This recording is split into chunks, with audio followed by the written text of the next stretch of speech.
Luar biasa, Presiden hebat kita, Prabowo Subianto, kembali melakukan gebrakan besar yang tentu sangat menggembirakan bagi bangsa dan negara kita, Indonesia.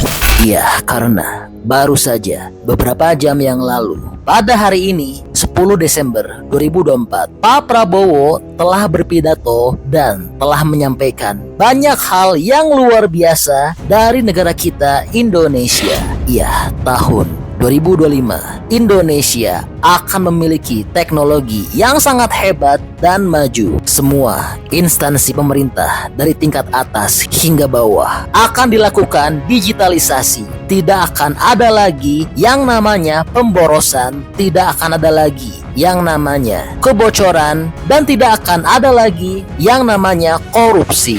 Iya, koruptor akan habis di tanah air di tangan Pak Prabowo. Pak Prabowo juga telah menyampaikan Indonesia Emas dipastikan akan segera tercapai dan semua rakyat Indonesia akan dapat menikmati semua uang yang dimiliki dan diterima oleh negara. Dan selain itu, Pak Prabowo juga telah menjamin ketahanan pangan Indonesia akan segera swasembada pangan dan energi, dan hanya negara kita Indonesia yang sanggup satu-satunya di dunia yang melakukan ini. Ekonomi Indonesia juga akan tumbuh dengan baik dan pesat, inflasi akan sangat terjaga, dan lagi-lagi Indonesia akan menjadi yang terbaik di dunia. Serta Pak Prabowo juga akan menegakkan hukum tanpa tebang pilih. Hilirisasi akan terjadi di berbagai bidang, tidak akan ada lagi penyelundupan, dan dunia pendidikan serta teknologi Indonesia akan menjadi sangat maju. Lalu, poin terpentingnya adalah kemiskinan dan kelaparan akan hilang di tanah air. Wah, luar biasa ya. Pidato terbaru dari Pak Prabowo. Baik, mari kita saksikan sama-sama poin-poin penting, poin krusial, dan kesimpulan-kesimpulan dari pidato terbaru Pak Prabowo. Setelah hampir 2 bulan Kabinet Merah Putih menjabat, hari ini kita memasuki tahap yang penting dalam pemerintahan kita, yaitu acara penyerahan daftar isian pelaksanaan anggaran DIPA dan daftar alokasi transfer ke daerah tahun anggaran 2025. Hal ini merupakan simbol dari dimulainya pelaksanaan APBN tahun 2025. Bersamaan dengan itu, kita juga hadir dalam peluncuran katalog elektronik versi 6.0. Saudara-saudara sekalian, kita bertekad untuk melaksanakan pembangunan nasional dalam rangka kita melanjutkan upaya transformasi bangsa menuju Indonesia menjadi negara maju, negara makmur, Indonesia Emas tahun 2045. Saudara-saudara sekalian, berkali-kali saya ingatkan dan kita semua sadari bahwa kondisi geopolitik dan geoekonomi dunia berada dalam keadaan yang penuh ketidakpastian, diwarnai oleh ketegangan, peperangan, persaingan ketat antara negara-negara besar. Saudara-saudara sekalian, hal ini mengakibatkan ketidakpastian di bidang ekonomi. Bahkan kecenderungan ada perlambatan dalam pertumbuhan ekonomi negara-negara besar dan blok-blok ekonomi besar. Karena itu, kita patut waspada, tapi patut juga kita bersyukur bahwa kondisi bangsa dan negara kita hari ini berada dalam keadaan yang damai. Janganlah kita pernah menganggap bahwa kaya dari kita, lebih maju dari kita, lebih menguasai teknologi dari kita, terjadi suatu kondisi yang tidak stabil. Bahkan negara-negara yang kita anggap lebih maju dari kita diwarnai oleh upaya darurat militer dan ketegangan-ketegangan lain. Bahkan kita harus waspada bahwa setiap saat bisa muncul kondisi yang lebih parah dari kondisi sekarang. Saudara-saudara sekalian, karena itu APBN kita tahun 2025 dirancang untuk menjaga stabilitas, inklusivitas, keberlanjutan dengan kehati-hatian. Kita punya cita-cita yang tinggi, tapi kita harus terus melakukan pengendalian ekonomi secara prudent, hati-hati, dan terencana dengan baik. Saudara-saudara sekalian, belanja negara harus kita lakukan dengan meningkatkan efisiensi, penghematan di semua bidang, mengurangi pemborosan. Kita sekarang dalam rangka kita waspada menghadapi tantangan yang tidak menentu, kita harus ikat sabuk-sabuk kita. Kita harus, sekali lagi saya tekankan, hemat. Kita harus kurangi kebocoran dari anggaran. Saya bertekad untuk memerangi kebocoran di semua tingkat. Dan saya mohon semua unsur, terutama para pimpinan daerah, ikut bersama dengan pemerintah pusat demi kepentingan rakyat. Kita harus jamin setiap rupiah uang rakyat sampai ke rakyat yang memerlukan. Kita tidak boleh lagi toleransi terhadap kebocoran, pengeluaran yang boros, hal-hal yang tidak langsung mengatasi kesulitan rakyat, hal-hal yang tidak produktif. Saya mengajak seluruh unsur untuk mengurangi pengeluaran-pengeluaran yang bersifat seremoni, kurangi yang bersifat terlalu banyak kajian, seminar, dan sebagainya. Sekarang saatnya adalah mengatasi masalah langsung. Saudara-saudara, di berbagai tempat strategi kita adalah pertama, menjamin ketahanan pangan kita. Saya berkeyakinan tidak ada negara yang aman kalau negara itu tidak bisa menjamin makan untuk seluruh rakyat Indonesia. Karena itu, masalah ketahanan pangan ini menjadi prioritas utama. Dan saya ingin sampaikan di sini bahwa saya berterima kasih kepada semua unsur bahwa kita sampai hari ini berhasil mengendalikan inflasi. Dan kita juga berhasil di tahun yang penuh dengan tantangan iklim, yaitu El Nino, dilanjutkan dengan La Nina, kekeringan berkepanjangan, dilanjutkan dengan sekarang hujan yang juga turun secara bertubi-tubi. Produksi beras kita membanggakan. Ini adalah akibat kerja keras semua KL, juga dukungan dari semua pemerintah daerah.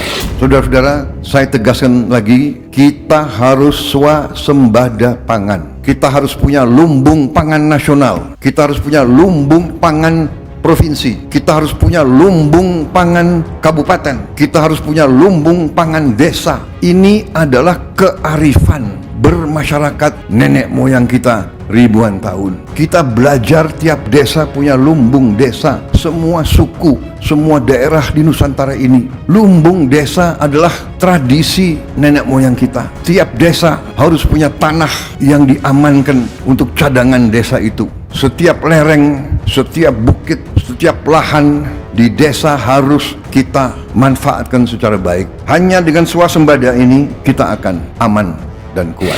Swasembada energi juga merupakan prioritas dari strategi transformasi kita. Kita bersyukur kepada Yang Maha Kuasa bahwa kita diberi karunia luar biasa. Mungkin hanya 3 negara di dunia yang sungguh-sungguh dalam waktu yang tidak lama lagi bisa 100% swasembada energi dan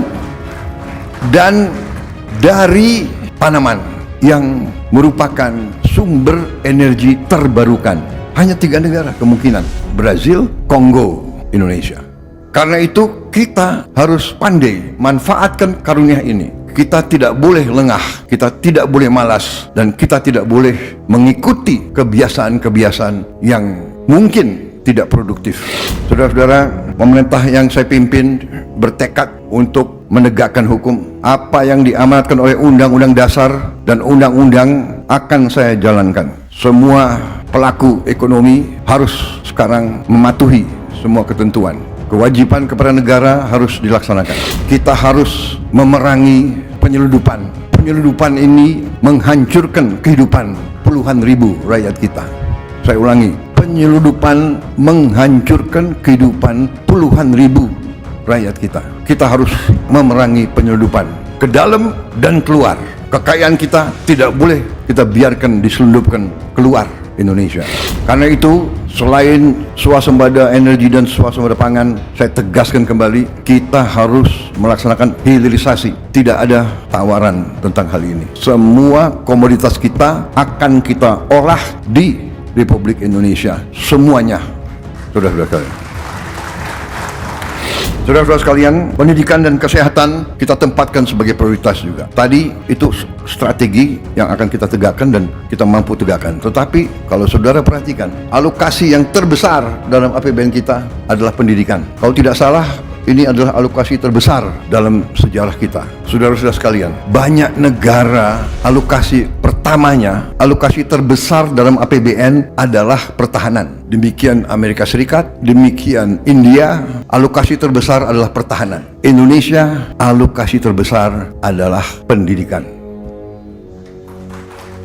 Demikian kita menempatkan pendidikan sebagai prioritas dan kita yakin melalui pendidikan dan pelayanan kesehatan inilah jalan keluar sesungguhnya dari kemiskinan. Perlindungan sosial, bantuan sosial, subsidi menurut pandangan saya adalah langkah-langkah antara, langkah-langkah menuju kebangkitan ekonomi kita melalui hilirisasi. Tapi di ujungnya pendidikan dan kesehatan yang akan membawa rakyat kita keluar dari kemiskinan.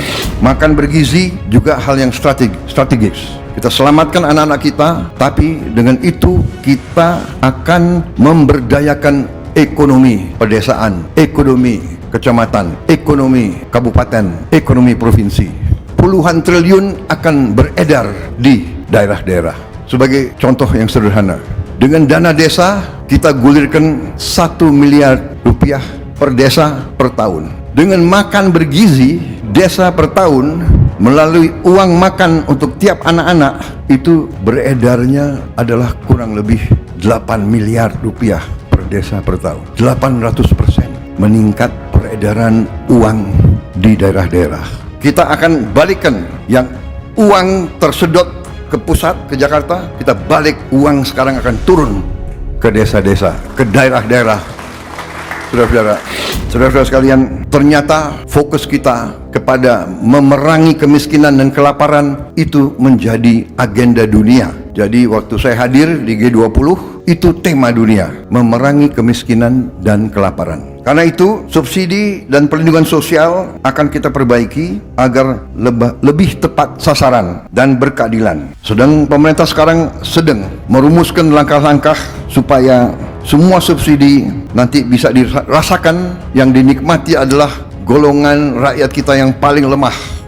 Saudara-saudara sekalian, dalam rangka kita meningkatkan efisiensi, tentunya ada prioritas sehingga tidak semua pengajuan dari daerah atau dari KL bisa kita penuhi tahun ini. Tetapi saya percaya dengan strategi kita di saat-saat mendatang akan terdapat kemampuan kita untuk menjalankan semua prioritas yang saudara-saudara rencanakan. Saudara-saudara sekalian, dalam rangka kita tingkatkan pemerintahan yang bersih, salah satu terobosan adalah melalui digitalisasi. Karena itu, saya ucapkan terima kasih dengan keberhasilan daripada kelompok-kelompok kerja yang selama ini bekerja di bawah koordinasi Ketua Dewan Ekonomi Nasional yang hari ini menyelenggarakan peluncuran katalog elektronik versi 6.0. Ini adalah upaya untuk meningkatkan transparansi, efisiensi, kecepatan. Seluruh transaksi semua kementerian, lembaga, dan pemerintah daerah wajib memanfaatkan katalog elektronik versi 6 ini mulai tanggal 1 Januari 2025. Katalog ini versi 6 diharapkan dapat mengurangi 20-30% biaya pengadaan, menurunkan biaya administrasi sampai dengan 40% sampai 50%. Saudara-saudara sekalian, dalam penilaian terhadap ekonomi kita ada suatu tolok ukur yang disebut ICOR, Incremental Capital Output Ratio. ICOR kita dinilai angkanya 6. ICOR beberapa tetangga kita, ICOR-nya 4 atau 5. Artinya kita dinilai lebih tidak efisien dari beberapa ekonomi tetangga kita. Bahkan tidak efisiennya itu dinilai 30%. Diharapkan dengan penggunaan e-katalog ini, efisiensi ini dapat kita kurangi. Karena itu saya ucapkan terima kasih sekali lagi kepada semua unsur. Marilah kita wujudkan pemerintah yang bersih melalui semua upaya, antara lain dengan pengelolaan manajemen yang baik, leadership yang baik dari semua unsur, dan penggunaan teknologi. Tentunya di ujungnya kita harus berani tegakkan hukum.